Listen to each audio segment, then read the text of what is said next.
श्री गणेशाय नमः। ओम नमो भगवते वासुदेवाय। राधे राधे। आशा करती हूँ कि आप सभी लोग खुश होंगे, स्वस्थ होंगे, मस्त होंगे।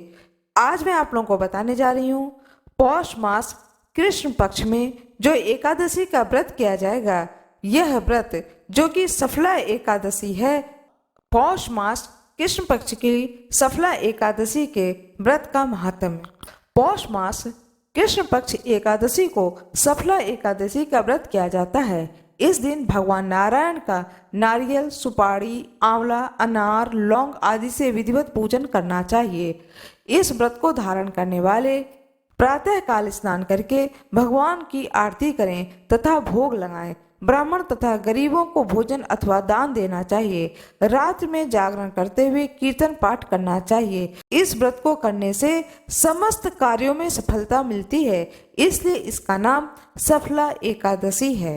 अब मैं आप लोगों को कथा सुनाने जा रही हूँ। राजा महिष्मान के 4 बेटे थे। सबसे बड़ा पुत्र सुम्पक बड़ा दुष्ट और पापी था।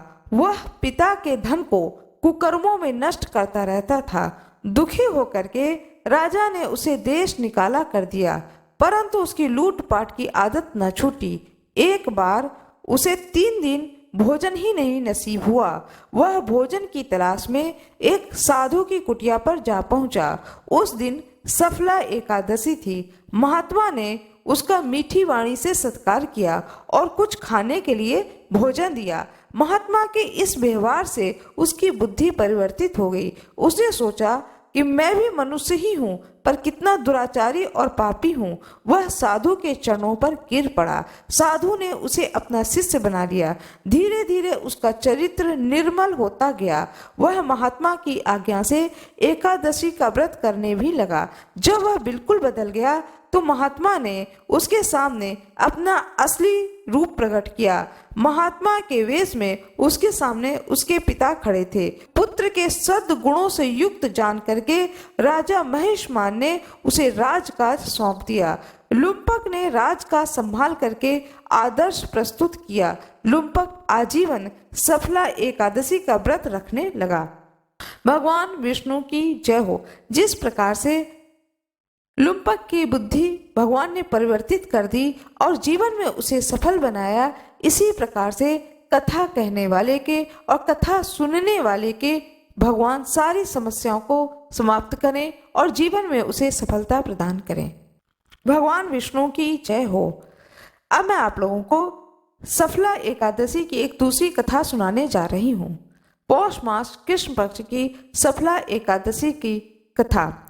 युधिष्ठिर जी ने पूछा भगवान श्री कृष्ण से कि हे स्वामी, पौष मास के कृष्ण पक्ष में जो एकादशी होती है उसका नाम क्या है, उसकी क्या विधि है तथा उसमें किस देवता की पूजा की जाती है, यह बताएं। भगवान श्री कृष्ण ने कहा कि हे राजेंद्र, बतलाता हूँ, सुनो।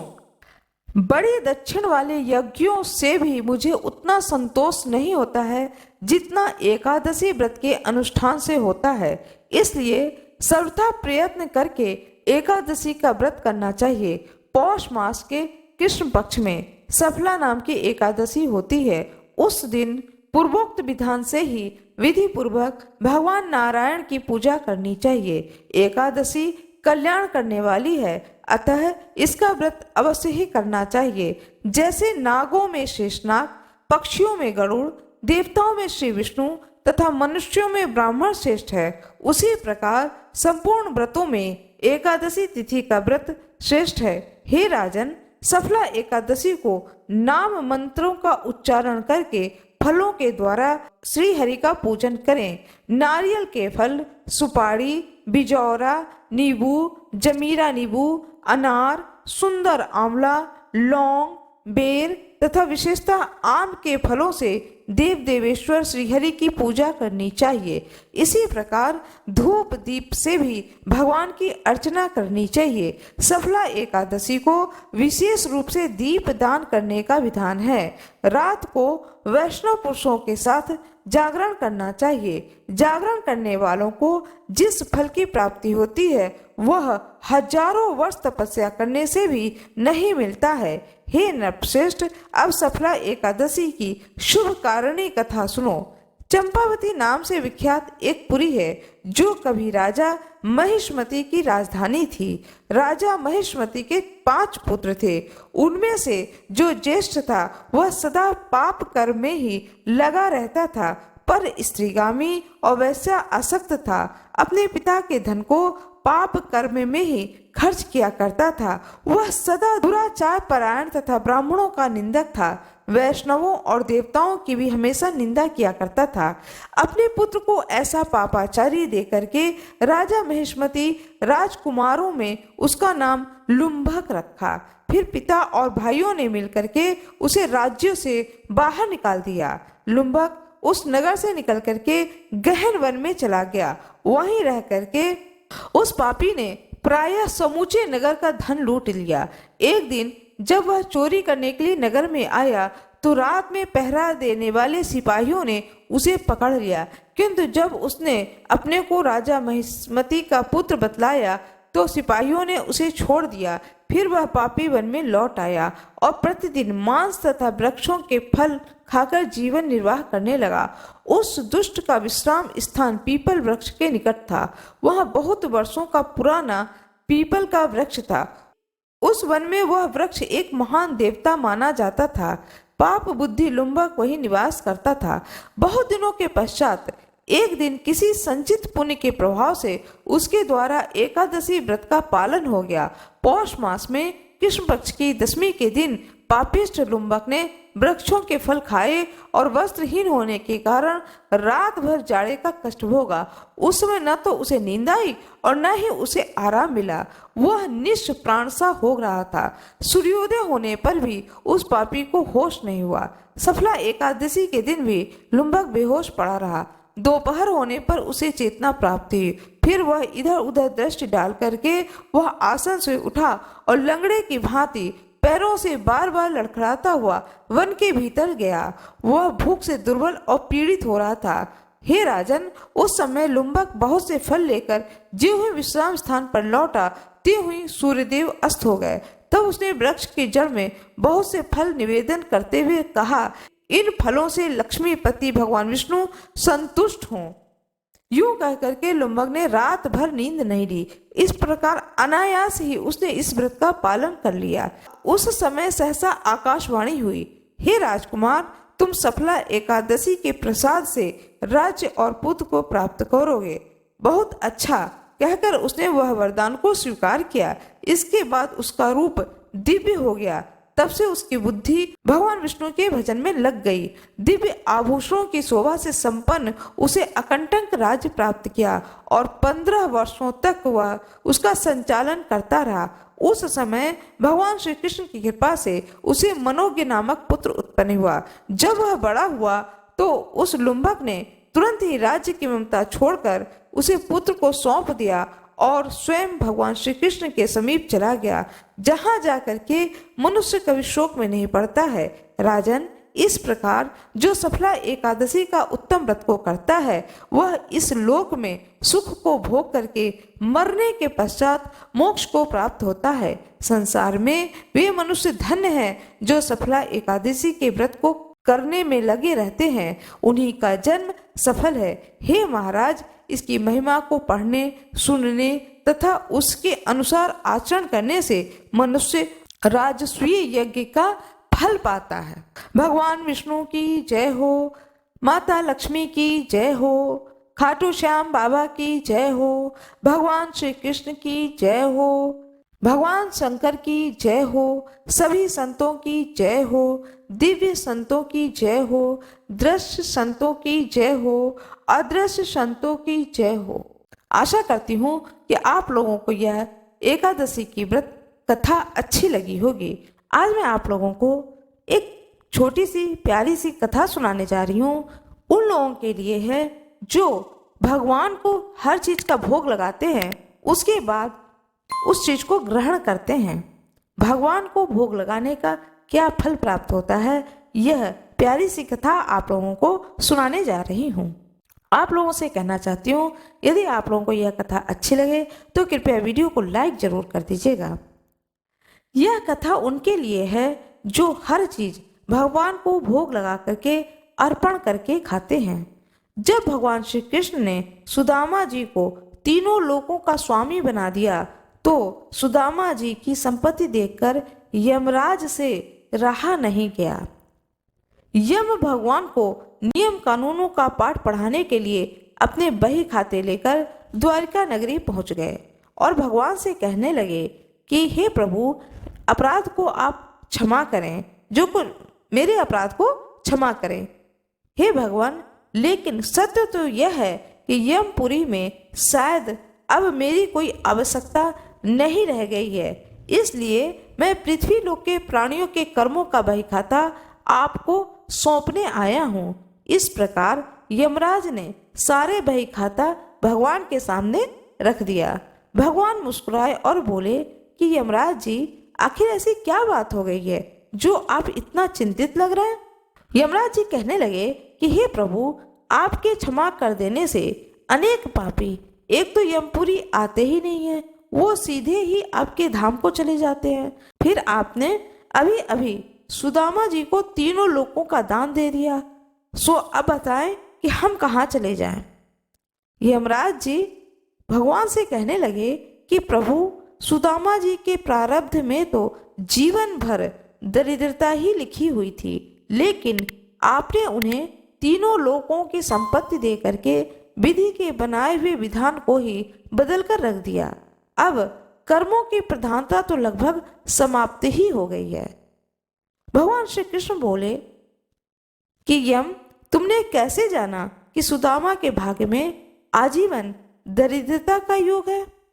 यमराज ने अपनी बही खाता खोला तो सुदामा जी के भाग्य वाले स्थान पर देखा तो चकित रह गए और देखते ही कहा कि जहाँ श्री 6 संपत्ति का 6 लिखा हुआ था, वहीं भगवान श्री कृष्ण ने उन्हीं अक्षरों को उलट करके उनके स्थान पर यक्ष श्री लिख दिया, अर्थात कुबेर की संपत्ति। भगवान बोले यमराज जी से कि शायद आपकी जानकारी पूरी नहीं है। क्या आप जानते हैं कि सुदामा ने मुझे अपना सर्वस्व अर्पण कर दिया था। मैंने तो सुदामा के केवल उसी उपकार का प्रतिफल उसे दिया है। यमराज जी बोले कि भगवान, ऐसी कौन सी संपत्ति सुदामा जी ने आपको अर्पण कर दी कि उसके पास तो कुछ भी नहीं है। भगवान बोले कि सुदामा ने अपनी कुल पूंजी के रूप में बड़े ही प्रेम से मुझे चावल अर्पण किए थे और जो मैंने देवी लक्ष्मी ने बड़े प्रेम से खाए थे। जो मुझे प्रेम से कुछ खिलाता है उसे संपूर्ण विश्व को भोजन कराने जितना पुण्य प्राप्त होता है, बस उसी का प्रतिफल सुदामा को मैंने दिया है। ऐसे दयालु हैं हमारे श्री प्रभु द्वारकाधीश भगवान श्री कृष्ण भगवान, जिन्होंने न केवल सुदामा जी पर कृपा की बल्कि द्रौपदी की बटलोई से बचे हुए साग के पत्ते को भी बड़े चाव से खा करके दुर्वासा ऋषि और उनके शिष्यों सहित संपूर्ण विश्व को तृप्त कर दिया था और पांडवों को श्राप से बचाया था। भगवान श्री कृष्ण की जय हो, उनके सारे भक्तों की जय हो, सुदामा की जय हो, यम देवता की जय हो, माता लक्ष्मी की जय हो, सभी देवी देवताओं की जय हो, सभी दृश्य ऋषियों की जय हो, सभी अदृश्य ऋषियों की जय हो। आज मैं आप लोगों को एक कथा सुनाने जा रही हूँ, तुलसी माता की कथा। कार्तिक के महीने में सब कोई तुलसी माता को सींचते हैं। सब कोई तो सींच के चले जाते थे, लेकिन एक बुढ़िया माई आती और माता तुलसी को रोजाना सींचती और तुलसी माता से कहती, सत्य की दाता मैं बिरला सींचू तेरा, तू कर निस्तारा मेरा। तुलसी माता अड़ुआ दे लड़ुआ दे, पीताम्बरा की धोती दे, मीठा मीठा घास दे, बैकुंठ का वास दे, चटके की चाल दे, पटके की मौत दे, चंदन की काठ दे, झालर के झिनकार दे, साईं का राज दे, दाल भात का जमीन दे, 11 का दिन दे, कृष्ण का कंधा दे। इतनी बात सुनकर माता तुलसी सूखने लगी। एक बार भगवान कृष्ण ने पूछा कि तुम्हारे पास तो इतनी औरतें आती हैं तुम्हें जिमाने, गातने, तुम्हें पूजने, और तुम सूखने कैसे लगी? तब तुलसी माता ने कहा कि एक बुढ़िया माई आती है जो रोजाना इतनी बात कहकर जाती है। मैं तो और सब कुछ दे दूंगी, पर आप भगवान कृष्ण के कंधा कहाँ से दूंगी? थोड़े दिन बाद वह बुढ़िया मर गई। सब उसको उठाने लगे, पर वह इतनी भारी हो गई कि उठे ही नहीं। सब कोई कहने लगे, पाप घाट की माला फेरती होगी जिससे इतनी भारी हो गई है। भगवान बूढ़े ब्राह्मण का रूप धारण करके आए और सबसे पूछने लगे कि इतनी भीड़ क्यों हो रही है। सब लोग बोले, एक बुढ़िया है जो कि मर गई है, पापनी थी, इसलिए किसी से नहीं उठती। तब भगवान बोले कि इसके कान में एक बात कहने दो तो यह उठ जाएगी। सबने कहा, तू भी मन की निकाल ले। भगवान ने जाकर उसके कान में कहा, बुढ़िया माई तू बिरला सींचे मेरा, मैं करूं निस्तारा तेरा। बुढ़िया माई अड़ुआ ले गड़ुआ ले, पीताम्बर की धोती ले, मीठा मीठा घास ले, बैकुंठ का बास ले, चटके की चाल ले, पटके की मौत ले, चंदन की काठ ले, झालर की झिनकार ले, साईं का राज ले, दाल भात का जमीन ले, कृष्ण का कंधा ले। इतना सुनते ही बुढ़िया माई हल्की हो गई। भगवान ने कंधे पर लेकर के उसको गए, उसकी मुक्ति हो गई। हे तुलसी माता, जैसे उसकी मुक्ति करी है ऐसी हमारी भी मुक्ति करियो। जैसे उसको कंधा दिया है भगवान कृष्ण ने, ऐसे ही सभी को कंधा दें, इस कथा को सुनने वाले को और सुनाने वाले को। जिस प्रकार से भगवान विष्णु ने कृपा करी, उसी प्रकार से कथा सुनने वाले पर और कथा सुनाने वाले पर सदा सर्वदा भगवान विष्णु की कृपा बनी रहे। तुलसी माता की पौराणिक कथा सुनाने जा रही हूँ। इस पर्व की कथा का उल्लेख श्री पद्म पुराण तथा अन्य पुराणों में इस प्रकार से हुआ है। प्राचीन काल में जालंधर नामक एक दैत्य ने अपने उत्पातों के कारण सभी को भयभीत कर रखा था। उसकी पत्नी वृंदा रूपवती होने के साथ एक पतिव्रता स्त्री थी। उसी के प्रताप से वह सर्व विजय बना हुआ था। उस दैत्य से भयभीत होकर ऋषि मुनि और देवतागण भगवान विष्णु के पास जाकर अपनी विपदा सुनाने लगे, तो उन्होंने वृंदा का पति धर्म भंग करके उसका बल क्षीण करने का निश्चय किया। भगवान विष्णु ने अपनी योग माया से एक मृत शरीर वृंदा के आंगन में फेंकवा दिया। वृंदा ने उसे अपने पति का शरीर समझकर उसका आलिंगन कर लिया। इससे उसका पति धर्म नष्ट हो गया, जबकि उसका पति तो देवलोक में इंद्र से युद्ध कर रहा था। इधर वृंदा का सतीत्व नष्ट हुआ और उसका पति युद्ध में हारकर मृत्यु को प्राप्त हुआ। जब वृंदा को वस्तु स्थिति की ज्ञात हुई कि यह सब भगवान का छल कपट था, तो उसने क्रोधित होकर भगवान विष्णु को शाप दे दिया कि जिस प्रकार तुमने मुझसे छल से पति वियोगी बनाया है, ठीक उसी तरह तुम भी अपनी पत्नी का छल पूर्वक हरण होने पर उसके वियोग को सहने के लिए मृत्यु लोक में जन्म लोगे। इतना कहकर वृंदा अपने पति के शव के साथ उसके वियोग में तड़पती हुई सती हो गई। कालांतर में राम अवतार के समय भगवान राम को सीता का ऐसा ही वियोग सहन करना पड़ा।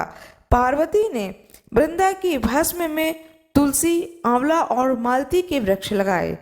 इनमें से तुलसी को भगवान विष्णु ने वृंदा का रूप समझकर अपनाया। कुछ लोग यह भी मानते हैं कि भगवान विष्णु ने छल से वृंदा का सतीत्व भंग कराया था, तो उसने उन्हें पत्थर बनने का शाप दिया था। इस पर भगवान ने कहा था कि तुम मुझे लक्ष्मी से भी अत्यंत प्रिय हो। यह सब तुम्हारे सतीत्व का ही फल है कि तुम तुलसी बनकर तुम सदा मेरे साथ रहोगी। जो भी तुम्हारे साथ मेरा विवाह करेगा वह परम धाम को प्राप्त होगा। यही कारण है कि शालिग्राम की पूजा बिना तुलसी दल चढ़ाए अधूरी मानी जाती है। इसी प्रकार तुलसी जी की पूजा की जाती है। प्रातःकाल और सायंकाल दोनों समय में तुलसी माता की पूजा की जाती है। आज मैं आप लोगों को शनिवार की कथा सुनाने जा रही हूँ। एक ब्राह्मण था, पाठ करने जा रहा था। रास्ते में शनिश्चर महाराज मिल गए। ब्राह्मण बोला, कहाँ जा रहे हो? शनिश्चर महाराज बोले, राजा के लगने जा रहा हूँ। ब्राह्मण बोला, राजा को लगेगा तो सारी प्रजा दुखी हो जाएगी, मेरे को लग जा। शनिश्चर बोला, कितने समय के लिए? तो ब्राह्मण बोला, 7 साल की 9 ओटी जाए, 5 साल की न ओटी जाए, 2.5 साल की न ओटी जाए, 1.25 साल की न ओटी जाए, 1.25 पहर की ओट ली। ब्राह्मण नदी के किनारे जाकर के बैठ गया, आसन बिछा करके पाठ करने लगा। ओम नमो भगवते वासुदेवाय नमः 5 बार कह करके माला फेरने लगा। नदी में 2 मतीरे बहे जा रहे थे, उसने निकाल के घोड़े के नीचे रख दिया। मतीरे राजा के लड़के के सिर बन गए। एक आदमी ने देखा कि ब्राह्मण ने राजा के लड़कों के सिर काट के रखे हैं, तो ब्राह्मण ने कहा कि किसी से कहियो मत, मुझे शनि की दशा लग रही है। उसने एक से कह दी तो यह बात पूरे नगरी में फैल गई। राजा ने आदेश दिया कि ब्राह्मण को सूली पे चढ़ा दो। ब्राह्मण को लाया गया, सूली पे लटकाया गया, सूली टूट गई। सोने की घड़वाई वो भी टूट गई, चांदी की घड़वाई वो भी टूट गई। जो भी सूली घड़वाए वही टूट जाए। इतनी देर में 1.25 पहर पूरा हो गया। राजा का लड़का खेलते खेलते आ गया। रानी बोली, महाराज, ब्राह्मण सूली पे चढ़ा दिया होगा, हमारा कैसे पाप उतरेगा? राजा बोला, जाके देखो। देखा तो ब्राह्मण पाठ कर रहा है। उससे पूछा, हे विप्रवर, ऐसा कैसे हो गया? ब्राह्मण बोला, मैं तो पाठ करने जा रहा था, रास्ते में शनिश्चर महाराज मिल गए और मैंने उनसे पूछा कि महाराज आप कहाँ जा रहे हो? तो शनिश्चर महाराज बोले कि मैं राजा के लगने जा रहा हूँ। तब मैंने बोला कि राजा के ना लगो, यदि तुम राजा के लग जाओगे तो पूरी प्रजा दुखी हो जाएगी। एक काम करो, तुम मेरे लग जाओ। शनिश्चर बोला, कितने समय के लिए मैं तुम्हारे लग जाऊं? तब मैंने कहा कि 7 साल की ना ओटी जाए, 5 साल की ना ओटी जाए, 2.5 साल की ना ओटी जाए, 1.25 साल की ना ओटी जाए, 1.25 पहर की ओटी ले। राजा बोले, 1.25 पहर में ऐसे रंग दिखाए, इसकी दशा कैसे दशा उतरे? सोना चांदी का दान, तांबे लोहे का दान, पीतल का दान राजा तो कर दे, लेकिन गरीब कैसे करेगा? ब्राह्मण ने कहा, गरीब तेल की पाली, गुड़ की डली डकोत को दे दे। 7 बार पीपल में जल चढ़ा दें और 7 बार पीपल का फेरी ले। फेरी लगाते समय यह बोले, शनि देव टोटा कभी न आवे, टोटा शनि की घड़ी घड़ी ले 70 बला टाल दे।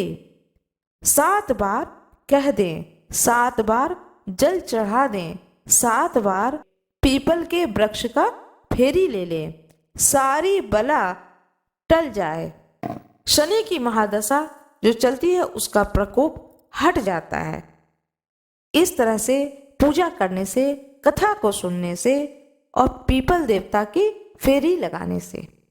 शनि देवता की जय हो, ब्राह्मण देवता की जय हो, विष्णु भगवान की जय हो, माता लक्ष्मी की जय हो, सूर्य भगवान की जय हो, हनुमान जी की जय हो, सभी भक्तों की जय हो, सभी ऋषि मुनियों की जय हो। आशा करती हूँ कि आप लोगों को यह कथा अच्छी लगी होगी। यदि आप लोगों को यह कथा अच्छी लगी हो तो कृपया वीडियो को लाइक जरूर कर दीजिएगा, चैनल को सब्सक्राइब कर दीजिएगा, बेल आइकन अवश्य ही दबा दीजिएगा। देखिए, लाइक करने में आप लोगों का कोई भी नुकसान नहीं है, इसलिए कृपया लाइक जरूर कर दीजिएगा। आप सभी लोगों का बहुत बहुत धन्यवाद।